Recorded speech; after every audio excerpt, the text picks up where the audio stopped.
Hey everybody. In this targeting video, we're going to be talking about more targeting options. Last time we talked about match types. Here we're going to be talking about keywords and ASINs. These are the two primary ways you're going to target shoppers during their searches. There are actually a few others, but keywords and ASINs are actually something that do need to be understood. So we'll dig into it a little bit. Hopefully you'll have a better idea of what they do, where to use them, and this stuff is actually not known to a lot of people who think they know this stuff. We're going to be talking about keywords versus ASINs, and essentially these are the two main target types that you will use the most. As I said a moment ago, there are other types like categories and audiences, far less common. First, keywords. Keywords are simply the words that we put into our ad campaigns. When you create an ad campaign, Amazon asks you for its keywords and you put them in. Essentially, the place it works is when you type a search into Amazon, Amazon will match the shopper's search with the thing that you are putting in your campaign as a keyword, and Amazon will show your product for that keyword and that search. Now, they also will actually take your direct keyword searches and put you on product pages. So if someone was a result of the search that you targeted, and then the shopper clicks on a different product, they can also show you on that search result page as well. If you ever look at your search term reports, you will see ASINs in the search term report. The ASINs reflect places that Amazon has put you when the buyer took the next step after the initial search. One thing to keep in mind is that keywords are not necessarily just phrases of ways to search for things. Also, brand names are keywords. So if your product is Diet Coke is a keyword, just like diet soda is a keyword. Your competitor's brand name is a keyword. The name of your competitor's product is a keyword. So understand that all of those things are ways people search. They should all go into campaigns as keywords. So those are keywords. Know that they can be anything that somebody can type, which includes letters, is a keyword. Keep those in mind and build out your campaigns. Now, the next thing is ASINs. So a way for people to target sales on Amazon is by using ASINs for ASIN targeting. It is very often overlooked. Many campaigns I audit have little or no ASIN targeting, and it is something which can often lead to a lot of sales. So ASIN targeting takes a few forms. The first form is typing the ASIN of a competitor, and you will simply show on the page of a competitor's product on the PDP. As you scroll down and search, you will see competitors' products. If we look at this listing page, as we scroll down, actually, this is one step ahead. If we look at this product, this is a product for beef liver. And as you scroll down, you will see ads for competitors. These are basically people who targeted either this ASIN directly. As you can see here, this product's ASIN is B, whatever this is. They targeted this ASIN and put this ASIN into a ad campaign. And when somebody ends up on this product page, these ads will show up. If your product is a better option than that product on the top of the page, you have a good chance of making the sale. So that's your basic way of targeting. A thing that people often don't realize is Amazon thinks that there are two ways for you to steal sales from this guy. So way number one, the first way is to show up on his product page. That is one way to steal sales from this ASIN. The other way to steal sales for this ASIN is to be on the keywords where this is a good result. So your ASIN targeting will also lead to you showing up on search pages. So if you had an ad campaign and you were targeting this ASIN, you will show up on this ASIN's page, and you will also show up on the search for beef liver.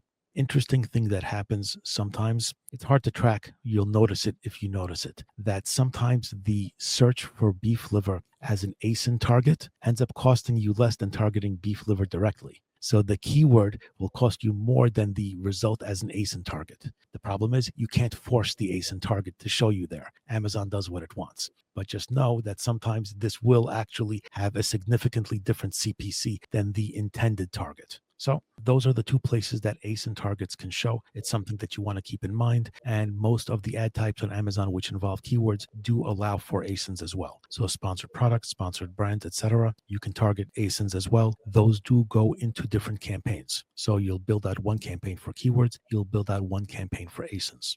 Now, all of this, everything we've discussed for the last couple of moments, is about trying to capture sales mostly from competitors. That's essentially what I've been describing up until now. But there is a reality that we want to use advertising to protect our product also.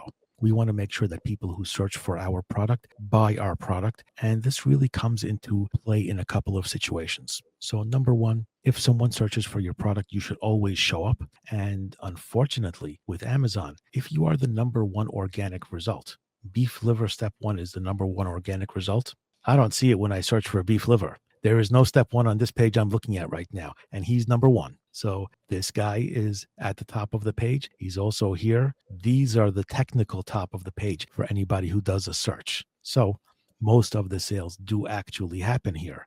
A lot of sales are lost. If you are number one organic and you don't reinforce that with an ad, you will simply lose sales from people who would have purchased your product. So it is important to be where the shopper is looking, and where the shopper is looking is not the first row of organic. That is something you need to keep in mind. But where are we going with defensive? If a customer is looking for your actual product, if they're looking for beef liver step one, you want to target that as both a keyword because it is the name of your product. You will also want to target it with your own ASIN. So whatever the ASIN of this product is, that's what you'll want in the targeting. So any way that somebody is looking for beef liver step one, you should show up in these ad results. It's going to be pretty important.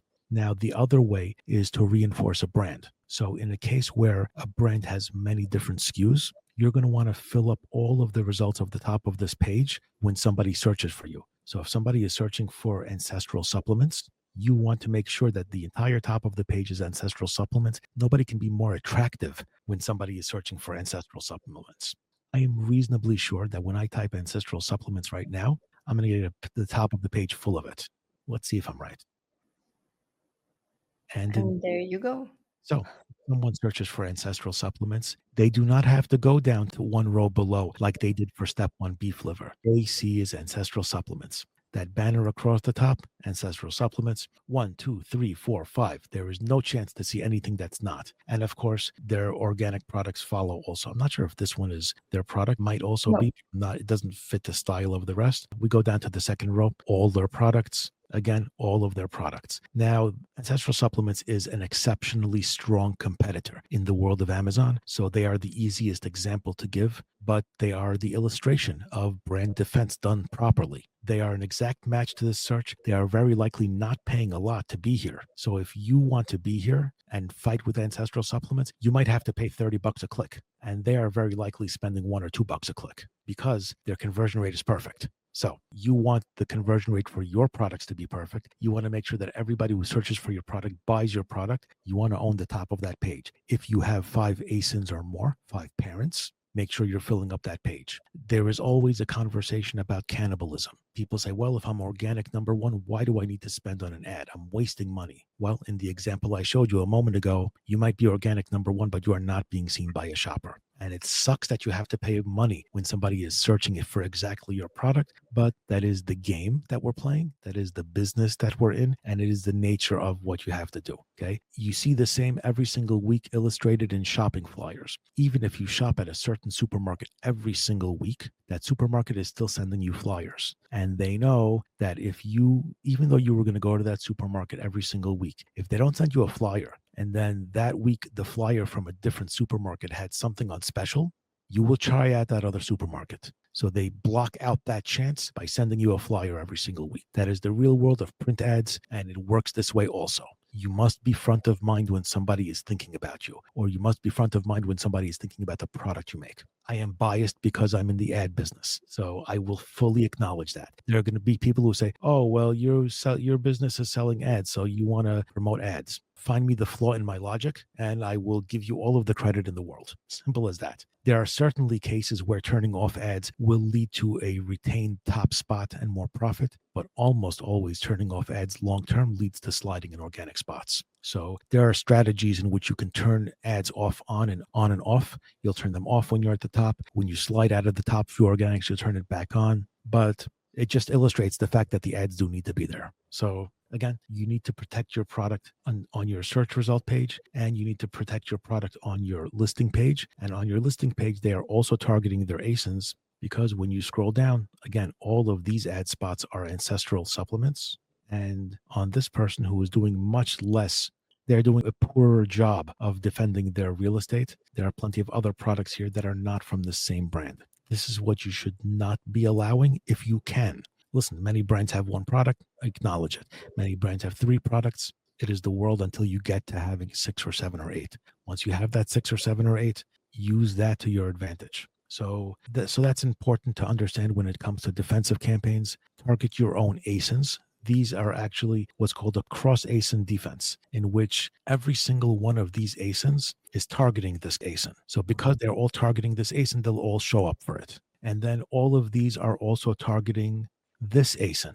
And all of these are also targeting this ASIN. So if you end up on any one of them, you will see all of the rest of them targeting it.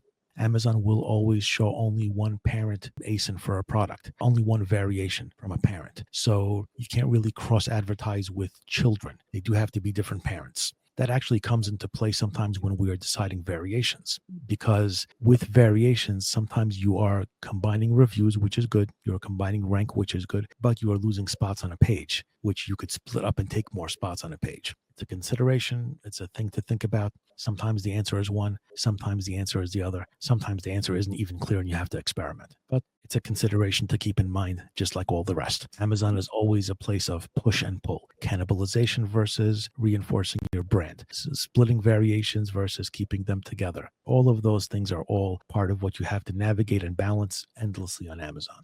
Getting back to the core of what this video is about, ASINs and keywords.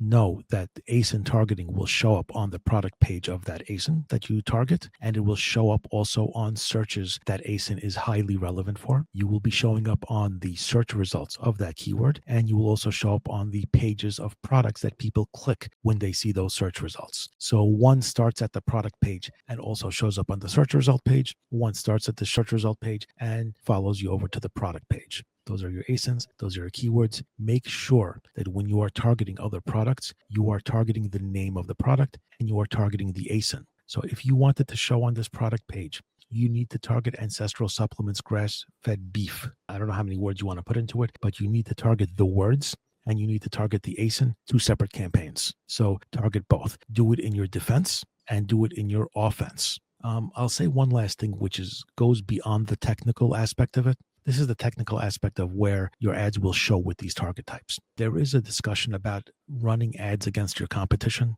I'll dive into that a little bit. One thing always to keep in mind when you are running ads against your competition is it will be one of the lowest conversion rates of all the ad types that you run.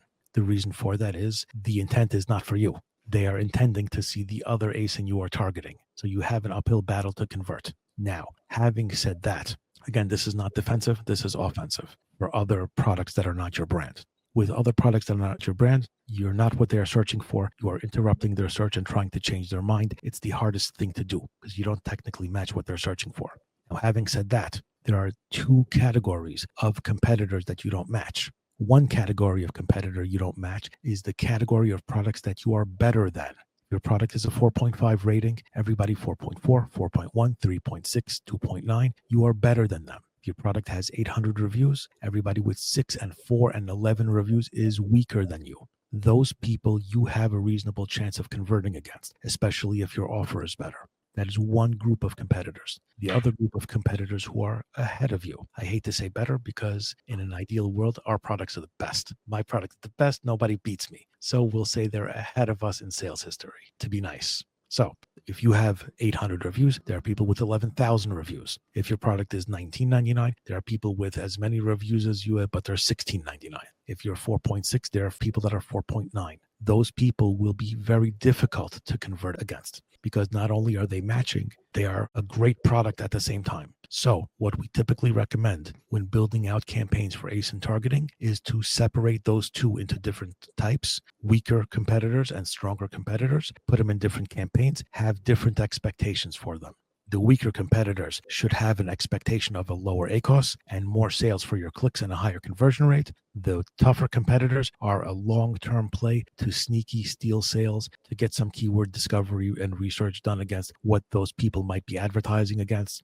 Put a small piece of your budget towards that. Don't make it a main focus of your entire ad strategy. One last thing, here is a goal. Every once in a while, and this has happened to me, I'm happy to say that this has happened to me numerous times. If you convert enough against the competitor, you will be the best choice for that competitor, and you will actually show higher in organic spots than your competitor. It's not common, but if you are consistent, they are not good at what they do. Both things have to be true. They have to be like really bad at advertising, and you have to be really good at advertising, and you have to be a much better option than them. But in those cases where all of them line up, you will be the number one organic option for a competitor. This is a great thing to achieve. Again, don't expect it. It's not the usual situation, but it is an achievement. It's like you're playing a video game and you unlock an achievement you didn't expect. Consider it in that category. But know that this is a thing that's nice to see. That's it for keywords and ASINs. We went a little bit beyond the technical, but hopefully there was some value in what we discussed, stuff that will inform your strategies. And I'll see you in the next video. See you in the next video.